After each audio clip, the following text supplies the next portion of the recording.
ألم تؤثر بيروت عليك بحياتها الثقافية؟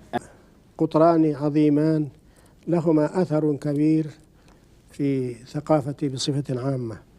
القطر المصري فيه أساتذتي الذين أقدرهم وأحترمهم وأجلهم وأعترف لهم بالفضل، وفي لبنان الذي وجدت فيه من الحرية ووجدت فيه من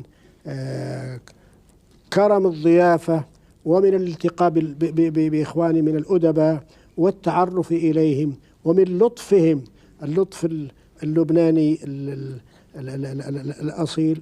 وجدت فيه من لطفهم ما مكنني من القيام بأقوى نشاط قمت به في حياتي، وهو إصدار مجلة العرب التي الآن توشك أن تنهي سنتها 28.